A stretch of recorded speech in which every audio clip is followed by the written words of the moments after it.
ආකාරචන අධිපතිතුමනි මම 2026 annual exam එකට පෙනී හිඳින්න තාක්ෂණ විෂය ධාරාවෙන් පෙනී හිඳින්න බලාපොරොත්තු වන ශිෂ්‍යයෙක්.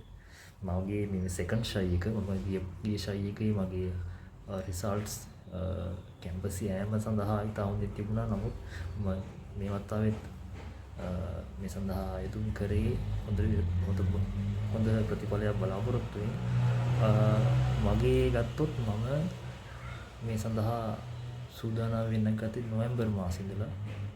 එක්සෑම් පටන් ගත්තට පස්සේ මට තේරුණා සෙකන්ඩ් ෂයි එකට යන්න ඕන කියලා. නිසා මම එක්සෑම් එකෙන් පස්සේ ජොබ් එකක් සඳහා ගිහිල්ලා තමයි සෙකන්ඩ් ෂයි එකට එන්න ආවේ. එතකොට මට මේ සඳහා සූදානම් වෙන්න කාලය තිබුණේ මාර්තු මාසෙ ඉඳලා. මාර්තු මාසෙ ඉඳලා මේ වෙනකල් මම ඉතා හොඳින් වැඩ කටයුතු කරගෙන ගියා. නමුත් විභාගයේදී අවශ්‍ය වෙන ප්‍රශ්න පත්‍ර ලිවීමේ රටාව හඳුනා ගැනීම වගේ දේවල් මට කරගන්න කාලයක් මදි. සහ මා සමග ලියන අනිත් ළමයිනුත් මේ වගේම දෙයක් තමයි කියන්නේ. ඇත්තෙන්ම අපිට කාලය මදි. ගිය වසරවල එක්ක බැලුවම මේ සඳහා අවශ්‍ය වෙන කාලය ඉතාමත් කුඩයි. අඩුම ගණනේ තව මාස එකමාරක්වත් අපිට ලැබිය යුතුයයි මම හිතන්නේ.